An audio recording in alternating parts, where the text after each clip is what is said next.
Como ya la han leído, han visto qué importante es y qué hermosa es como Jesús, el primer evangelizador, modelo del anuncio, lo titula el Papa en la catequesis. Jesús, modelo del anuncio. Y en primer lugar dice algo que llama la atención. Dice San Juan en el Evangelio, en el prólogo tan hermoso de San Juan, no dice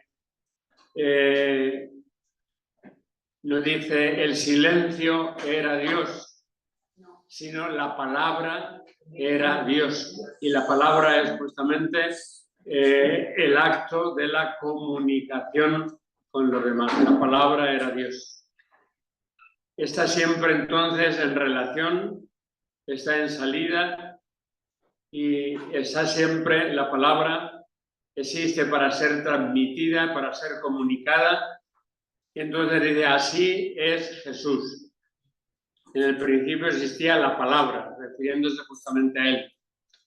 Cristo no solo tiene palabras de vida, sino que de su vida hace una palabra. No es un juego de palabras, sino que es un mensaje muy hermoso. No tiene solo palabras de vida, sino que de su vida hace palabra. Su vida es un verdadero mensaje. Y ese mensaje tiene dos direcciones. La dirección de la palabra con el Padre y la relación de la palabra con nosotros. Siempre mirando al Padre que lo envió y mirándonos a nosotros, a quienes fue enviado. Saben que hay una expresión que se trata mucho cuando se habla de la misión, que es, se lo digo en latín, pero es muy fácil de entender, missio Dei, la misión de Dios. Y la misión de Dios fue justamente Jesús, el enviado. ¿Cómo envía Jesús? Nos fijamos entonces, dice el Papa, en los evangelios, cómo describen habitualmente sus jornadas, los días que pasaba Jesús. Y en primer lugar, ustedes se recuerdan de los evangelios, la intimidad con el Padre en la oración, y por eso Jesús de madrugada muchas veces, dicen los evangelios, se retiraba a zonas desiertas a orar solo. Esa es la primera dimensión de Jesús como enviado, su relación con el Padre. Las decisiones y las elecciones más importantes, también lo ven en el Evangelio, las toma Jesús después de haber orado. Es muy importante porque a veces cuando pensamos en la misión no pensamos nada más que en salir, pero ¿cómo salimos? Y tenemos también que salir nosotros después de haber orado, es decir, después de haber vuelto nuestro corazón, nuestra mirada, nuestra vida hacia Dios, y desde ahí, desde esa vuelta a Dios, entonces saber qué es lo que llevamos en el corazón para transmitir. Si no hay oración, la misión puede resultar vacía. Si no hay oración, la misión puede resultar, la salida puede resultar solamente, por decirlo de alguna manera, una salida turística, pero no una salida de quien lleva el corazón lleno de Dios. En esta oración, en la oración que lo une al Padre en el Espíritu, es donde Jesús descubre el sentido de su encarnación y de su existencia en el mundo. ¿Para qué estoy en el mundo? Para la relación con Dios y para la relación con los hermanos, con los demás. Él está en misión por nosotros, enviado por el Padre a nosotros. Eso es, digo, la missio Dei. Y dice también el Papa algo que es muy importante. El primer gesto público que Jesús realizó no fue un gran prodigio, no fue una especie como diría yo, de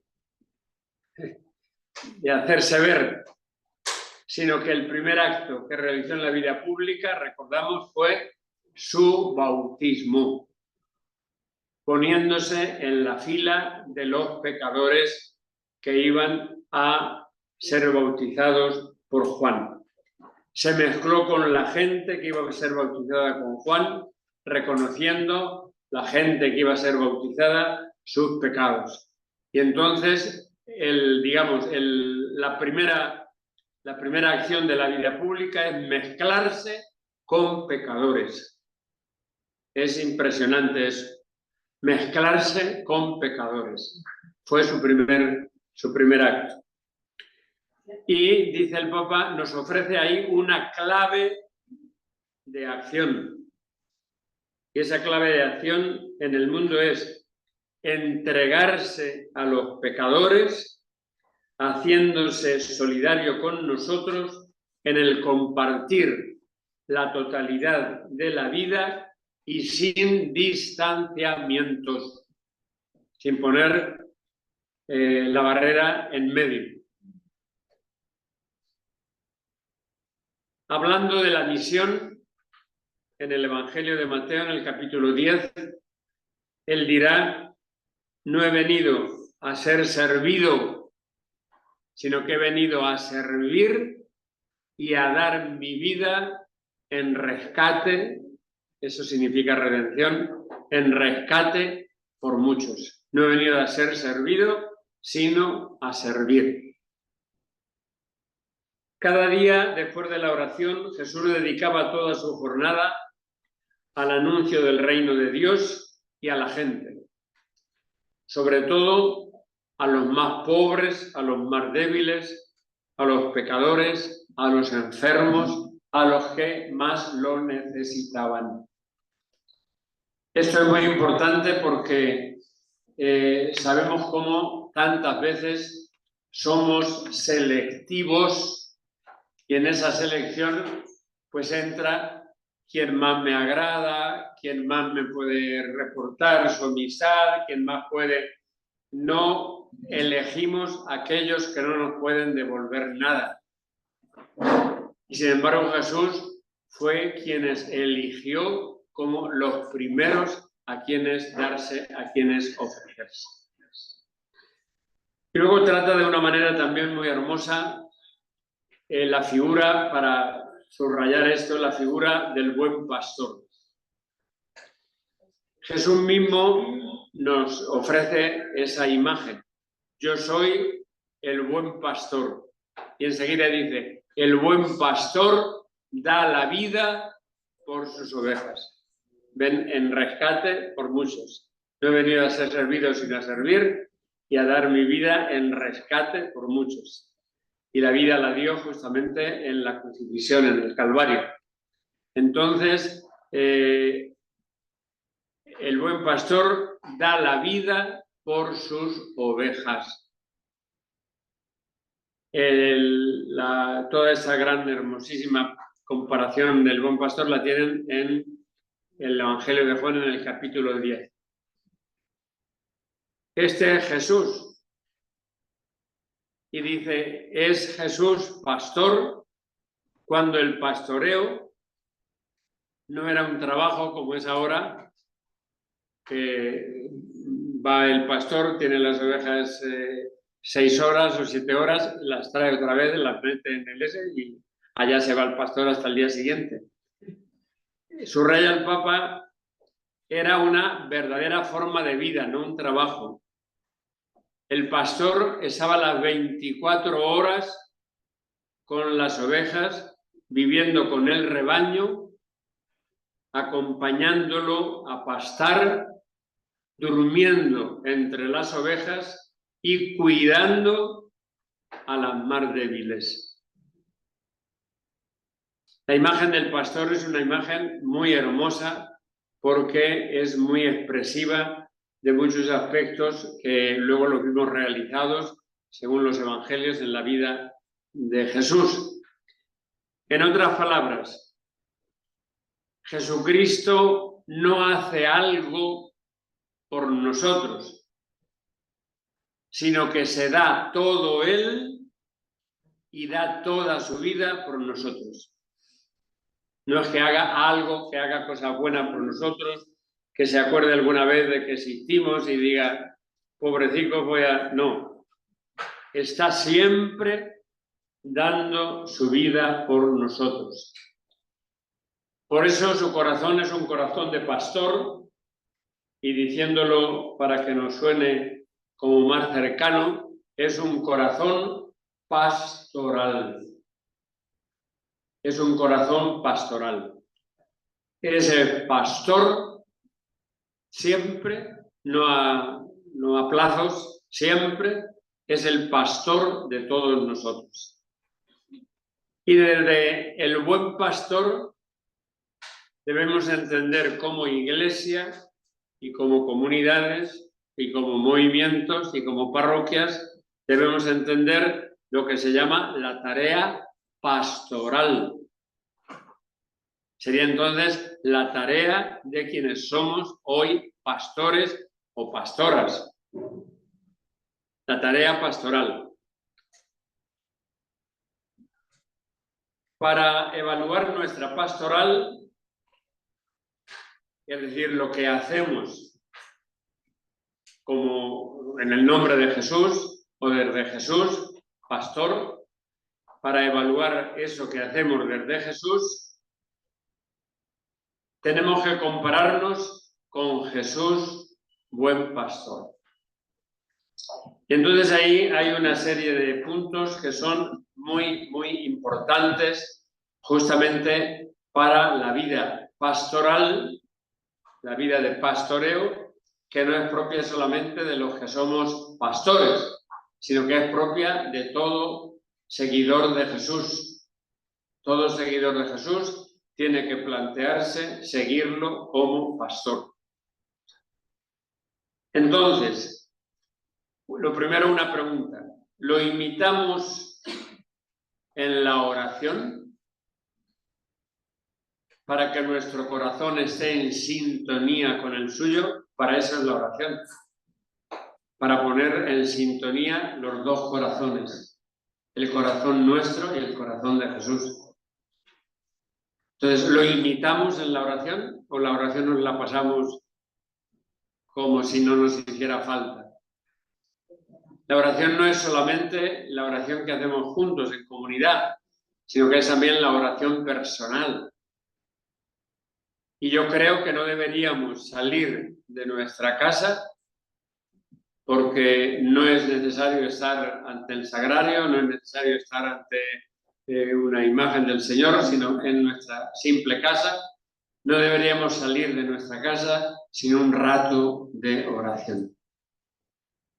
Muy sencillo, pues tomar el Evangelio, leer un trozo del Evangelio y desde ese trozo compararnos con Jesús, pedirle, hablarle, decirle, y no digo que sea una oración larga, pero unos de 5 a 10 minutos. No deberíamos nunca salir de la casa sin una oración que nos vaya configurando con el corazón mismo de Jesús Pastor. Eso es lo primero. Jesús oraba antes de todas las grandes ocasiones o pequeñas ocasiones que se le presentaban. Lo hemos dicho, como dicen los evangelios, con mucha frecuencia, si nos recuerdan así un poco de memoria, se retiró a orar.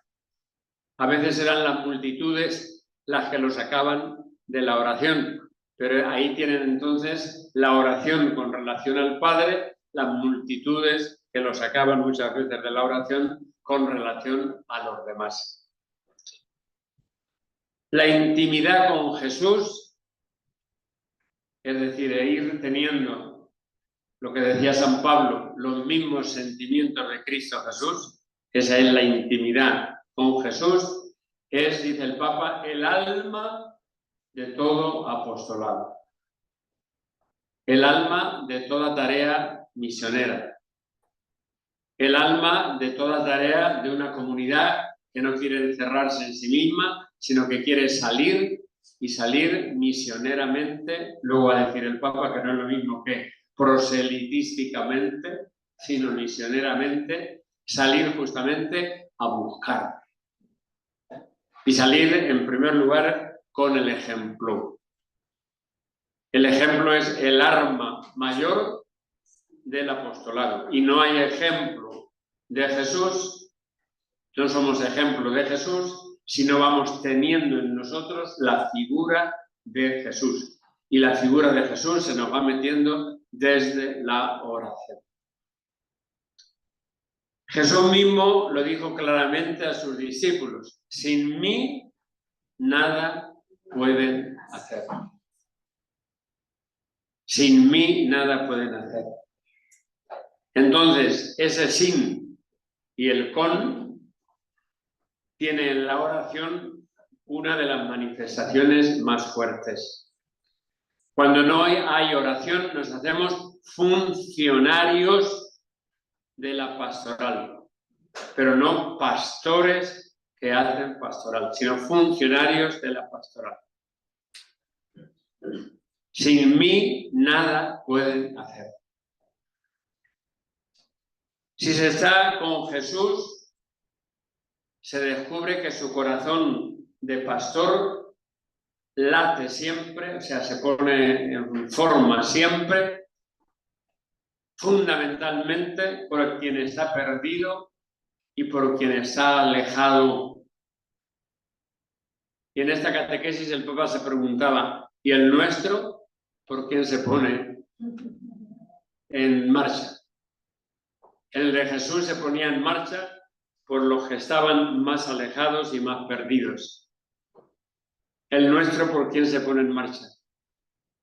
Solo por los que conocemos, solo por aquellos con quienes coincidimos, solo por aquella gente que nos cae bien, solo por aquella gente de la cual quisiéramos ser amigos o amigas porque nos caen muy bien. Y los perdidos y los alejados, que ahí se pudran. Jesús se iba en primer lugar con ellos, y se recuerdan también por los evangelios que nos vienen a la cabeza inmediatamente. La mayor acusación de los que no eran amigos de Jesús, los fariseos, los escribas, los sumos sacerdotes, es: este come con los pecadores y trata con ellos. Y entonces decían: ¿cómo puede ser? ¿Cómo puede ser verdad lo que dice? Si trata con los pecadores y come con ellos. Después de la vocación de Mateo, Mateo era publicano, por lo tanto era pecador público, no solamente pecador en su conciencia, sino pecador público. Los publicanos eran los que cobraban el impuesto a los palestinos para mandarlo a Roma, que era el imperio. Y les tenían pues imagínense la gente cómo los miraba, ¿no?, a los publicanos. Entonces Mateo era un publicano.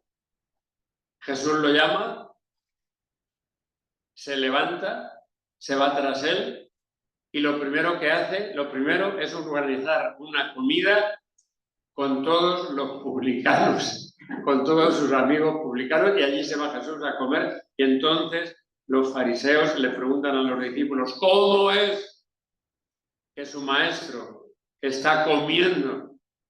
Que es la expresión más hermosa de la amistad, ¿no? El comer juntos. Está comiendo con los publicanos, con los pecadores. Y Jesús, que lo oyó, fue cuando les dijo: no he venido a buscar a justos, sino a pecadores. Entonces, ahí tenemos que preguntarnos eso. ¿Cuántas veces nuestra actitud con la gente, que es un poco difícil o que es un poco complicada, se expresa a veces con estas palabras? es un problema suyo, allá se las arregle. Y eso nos pasa incluso a veces dentro de las propias comunidades. No solamente con gente que conocemos menos, con gente de la vecindad, con gente de... allá se las arregle, es su problema. ¿Cuántas veces decimos, ese es su problema? Jesús nos diría, ese es también tu problema. Pero eso nos sale muchísimo. Ese es su problema. Y nos sale incluso, ya digo, no solamente con la gente con la que no estamos habitualmente, ¿no? Sino también con la gente a veces de la propia comunidad. Ese es su problema, allá se las arregle. Allá se las arregle. Entonces, Jesús nunca diría eso, sino que iría en busca justamente de aquella persona de la que nosotros decimos es su problema, allá se las arregle. Iría en busca para decir, ¿cómo te puedo echar una mano? Sé que lo estás pasando mal, sé que tienes algún problema, ¿cómo te puedo echar una mano? Aquí estoy para lo que te pueda ayudar y acompañar. Ven que no son cosas teóricas, sino que son cosas que nos pasan cada día, ya digo, incluso como muy cercanos, ¿no? Dentro de las propias comunidades, dentro de las propias parroquias, a veces dentro de la propia familia. A veces dentro de la propia familia. Es su problema, ya se las arregle, ¿no? Pues Jesús, y subraya el Papa con admiración, nunca dijo nada parecido. Nunca. Nunca dijo nada parecido. Fíjense que a veces la blasfemia nos asusta, ¿no? Ya que en blasfemia, pues esto que les estoy diciendo, el no hacer en esto como Jesús, es también una blasfemia.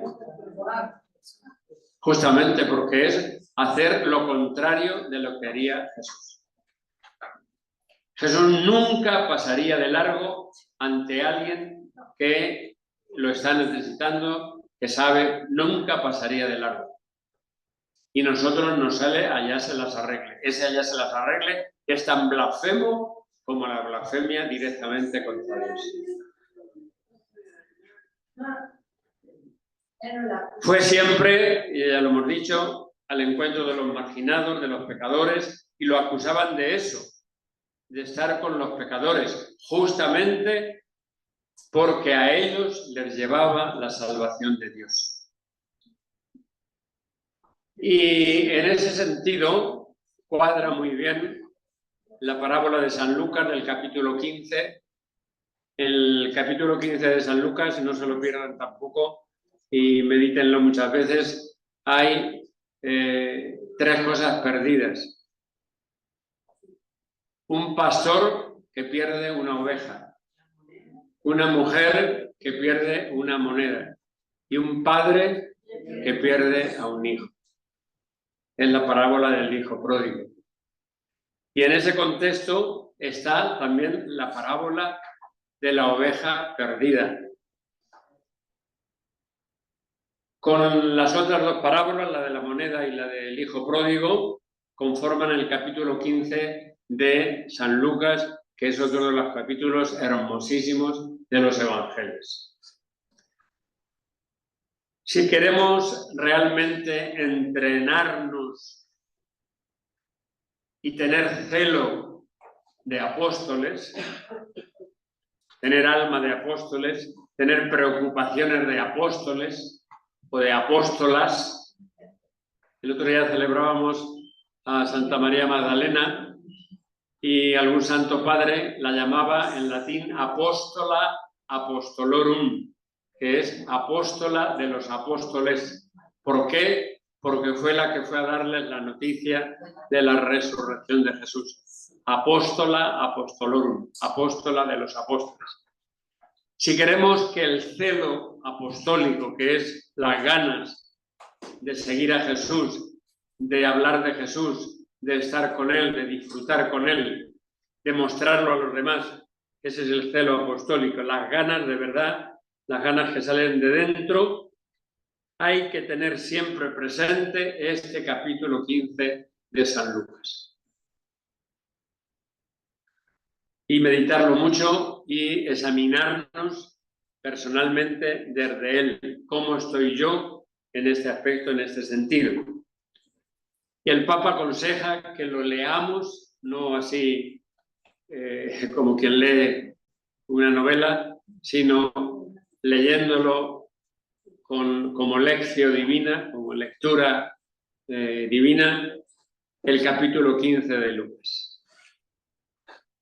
Porque retrata enormemente todo lo que es la misericordia de Dios y todo lo que Jesús vino. Jesús es la expresión suprema de la misericordia de Dios. La expresión máxima de la misericordia de Dios es Jesús. Dice el Papa, léanlo a menudo. Desde él, desde el capítulo 15, podemos entender qué es eso del celo apostólico. El celo apostólico es, ¿qué palabras diríamos? Celo está muy bien dicho, ¿no? Pero, ¿qué diríamos? Es la inquietud apostólica. Otras sinónimos se les ocurren, ¿no? Pero es eso de estar... La palabra celo está muy bien empleada porque cuando entran los celos es justamente porque hay una querencia que se está viendo en peligro, que está viendo y entran los celos, ¿no? Entonces, el celo apostólico en este sentido se entiende perfectamente desde el capítulo 15 de Lucas.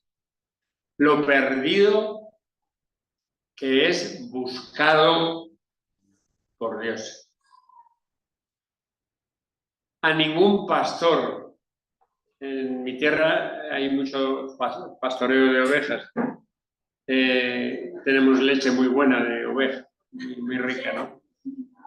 A ningún pastor, a ninguno, se le ocurriría dejar 99 ovejas por ir a buscar a una que se ha perdido. Se ha perdido, pues peor para ella, tengo una menos, ya parirá otra y ya, si hace un parto de 2, pues ya tengo, la lógica es esa, ¿no?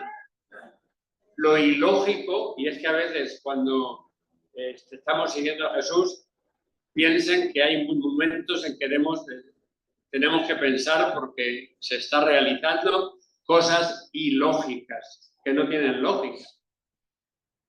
Si ustedes le cuentan a un dueño del rebaño que no es el pastor, ¿sabe usted qué ha hecho hoy su pastor?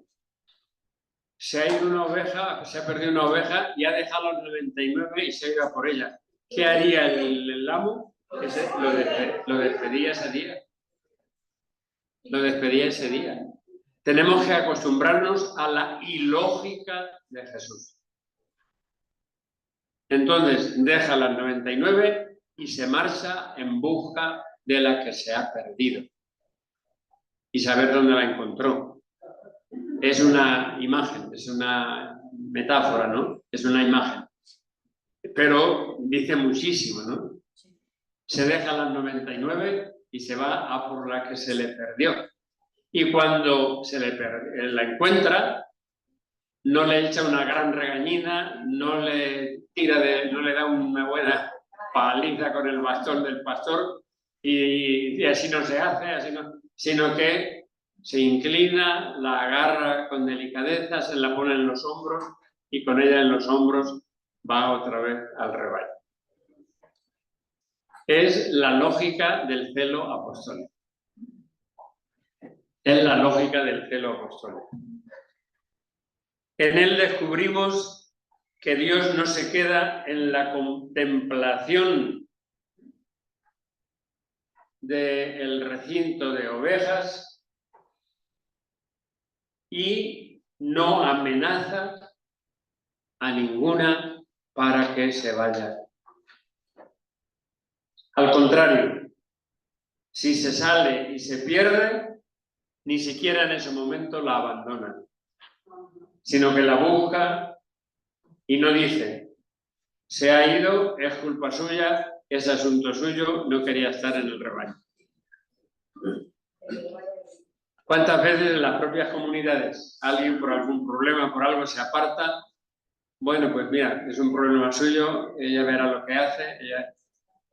No es el modo de Jesús. No es el modo de Jesús. El corazón pastoral reacciona de otra manera y pone dos verbos que interesa mucho subrayarlos. Sufre y arriesga. El corazón pastoral sufre y arriesga. Se perdió una oveja y el pastor sufre y arriesga. Incluso arriesga que se le vayan las 99. Incluso arriesga que se vayan las 99. No solamente arriesga por lo que pudiera encontrarse en el camino, sino que se le vayan las 99. El corazón pastoral, a mí esto me hizo mucho cuando lo estaba yo preparando y ahora cuando lo estaba repasando porque todas estas, ya verán, las catequesis de la evangelización son preciosas y de un concreto muy grande a la hora de decir, para ser evangelizador, evangelizadora, tengo que tener un corazón y lo vamos a ir viendo. Entonces, el corazón pastoral sufre y arriesga. Sufrir es lo contrario de decir, allá ella verá que haga lo que quiera. Ahí no sufre el corazón. Sufre cuando, ¿qué le habrá pasado? ¿Qué le habremos hecho? ¿Qué problema estará sufriendo? Que entonces el corazón sufre y se arriesga. Se arriesga al encuentro. El encuentro a veces es un riesgo porque uno se puede encontrar incluso con una mala respuesta y a usted que le interesa, ¿no? Es un riesgo, pero por no arriesgar nos despreocupamos. Por no arriesgar un plantón, y aquí te podríamos responder, ¿y a ti qué te importa, no? Lo que a mí me esté pasando.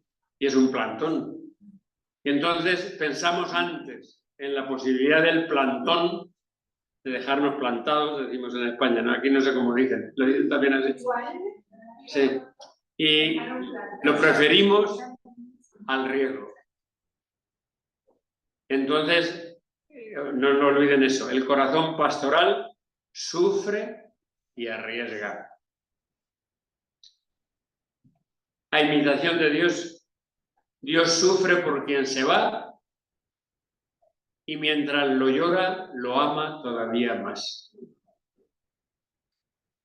El Señor sufre cuando nos distanciamos de su corazón y sufre por los que no conocen la belleza de su amor y por los que nunca han sentido el calor de su abrazo. El calor de ponerte en sus propios hombros. Pero la respuesta a este sufrimiento no se le queda ahí. Arriesga. No cierra el corazón, sino que le da el riesgo de la salida. Ahí ven la salida misionera, ¿no? Es fruto de un dolor, de un sufrimiento por cómo está viviendo mucha gente, ¿no? Sin norte, sin sentido, sin saber a dónde va, Entonces, al corazón pastoral eso le debe hacer sufrir. Ahí es donde no se puede decir que cada cabal haga lo que quiera, ¿no? Y segundo, arriesga. Deja las 99 que están a salvo y se aventura por una única perdida, haciendo algo arriesgado y también, dice el Papa, irracional. Irracional, pero acorde con el corazón pastoral. Fíjense que esto puede llevar a que a veces haya gente incluso que nos diga, pero lo que está usted haciendo, eso es irracional. Justamente porque estamos en esta línea. El corazón pastoral sufre y arriesga. Entonces, la nostalgia por aquellos que se han ido es una nostalgia continua y permanente en Jesús. Sentir la nostalgia de los que se fueron. Y pasamos a nosotros. Cuando escuchamos que alguien ha dejado la iglesia, o la comunidad, o la parroquia, allá se las arreglen. Y nos quedamos tan tranquilos. Y el Papa dice, entre admiración, no, no. Jesús nos enseña la nostalgia por aquellos que se han ido. Tener verdadera nostalgia. Jesús no tiene nada, no tiene ni resentimiento, pero sí tiene una nostalgia permanente por nosotros cuando nos alejamos. Y de eso tenemos que estar seguros. Y por eso la vuelta, acuérdense del capítulo 15 de Lucas, es siempre alegría. Alegría del pastor que encuentra la oveja. Alegría de la mujer junta a todas las vecinas y le dice, que he encontrado la moneda que se me había perdido. Y alegría del padre que está esperándolo cuando el hijo estaba temiendo que no lo iba ni a recibir. Te diré, no me trates como a un hijo, trátame como a un jornalero, no porque no lo merezco. Me levantaré, iré y le diré. Pero en el hijo había un corazón, digamos, pastoralmente muy racional. Y el corazón de Dios pastoralmente era muy irracional. Cuando llegó, lo abrazó, se lo comió a besos y dijo, venga, que se haga una gran fiesta, los mejores terneros, las mejores, y que aquí todo el mundo se alegre, porque este hijo mío estaba perdido y lo he encontrado. Estaba perdido y lo he encontrado.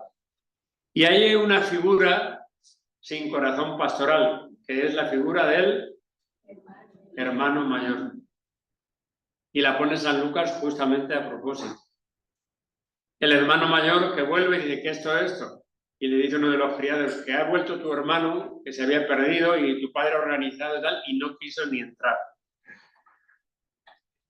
Tuvo que salir el padre y decirle, hijo mío, todo lo tuyo es mío, todo lo mío es tuyo. Y ahora no deberías alegrarte por porque él le dice, ha venido ese hijo tuyo, yo todo el tiempo aquí sirviendo.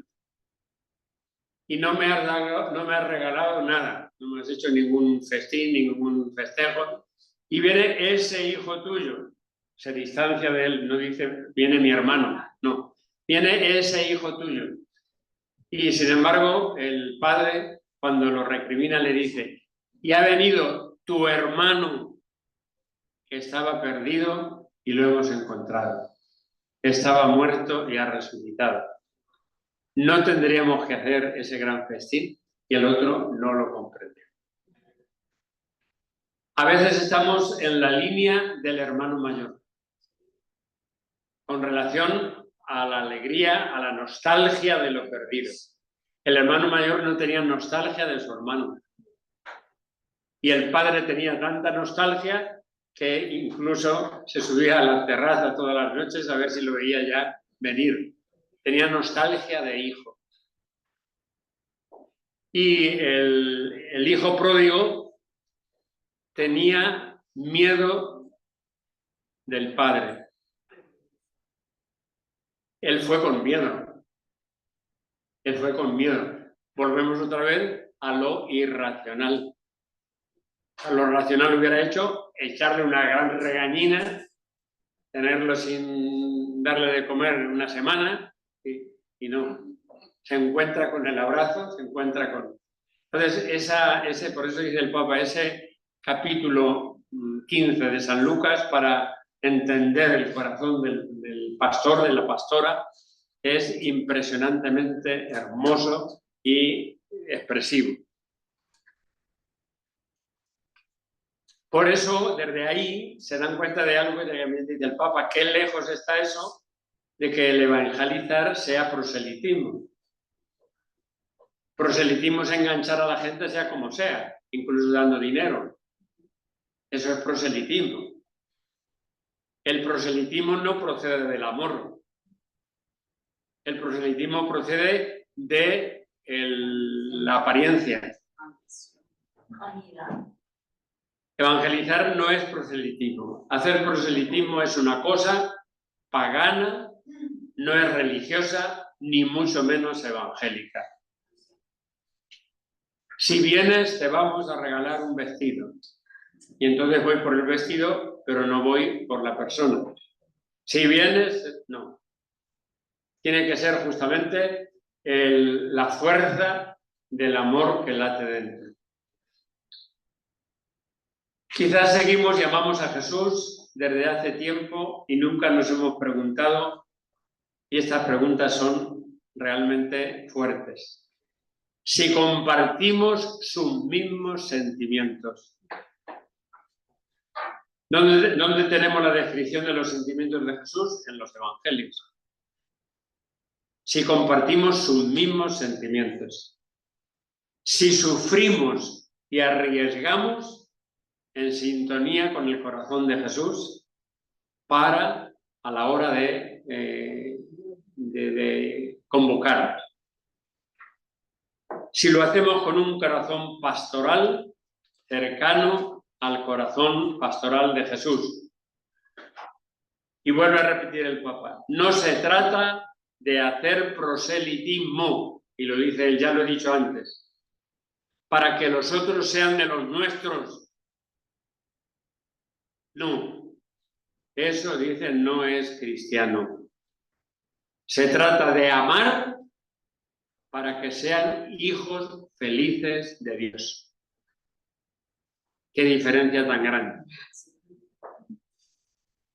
Y por eso termina esta preciosa, de todas las catequesis sobre la evangelización, esta yo creo que es, si no la más hermosa, una de las más hermosas.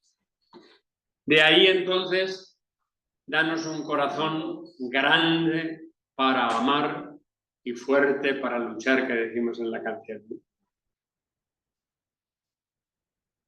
En primer lugar, hay que pedirlo en la oración. Pedir la gracia de tener un corazón pastoral, un corazón abierto, un corazón que se hace cercano a todos. Fíjense, hacerse cercanos quiere decir que tomo la iniciativa. En la parábola del hijo pródigo, aquel que se hace cercano al hijo pródigo. En lugar del levita y el sacerdote que pasaron de largo, porque tenían que llegar al templo a tiempo, pasaron de largo, este se hizo cercano. Es decir, no tenemos prójimos, sino que nos hacemos prójimos. Prójimo significa cercano, significa próximo. Entonces, no somos prójimos, sino que nos hacemos prójimos. ¿Cuándo? Cuando nos hacemos cercanos. Y pedirle la gran gracia de sentir por cada quien la nostalgia de Cristo. Sin este amor que sufre y arriesga, nuestra vida no funciona. Nuestra vida cristiana no funciona. Si los cristianos no tenemos este amor que sufre y arriesga, corremos el riesgo de apacentarnos solo a nosotros mismos y no apacentar a las ovejas. Todo para mí, todo para mí. Los pastores que son pastores de sí mismos, en vez de ser pastores del rebaño, son peinadores de ovejas exquisitas. Dice el Papa, esto lo dijo con mucha gracia, que cuando a uno se le olvida esos dos verbos, sufrir y arriesgar, en las ovejas que tiene no se preocupa de las que no tiene, pero de las pocas que tiene se hace peinador de esas ovejas y les hace rulitos, les hace colochitos, les hace para que estén bonitas, para que estén bellas, ¿no? Para que sean ovejas exquisitas. No hay que ser pastores de nosotros mismos ni de las ovejas exquisitas, sino pastores de todos. Pastores de todos. Y ahí les digo, porque veo que no solamente lo dejan en el teléfono, sino que muchos se la fotocopian, y eso me gusta porque ahí se puede luego subrayar y se puede volver a él. Y tienen ahí una serie de preguntas que pueden ser buenas para dar contenido a esa oración pastoral. La segunda, oración y entrega. ¿Cómo están estos dos pilares de la evangelización en nuestros ambientes y en mí mismo? ¿Hay equilibrio o hay desajustes?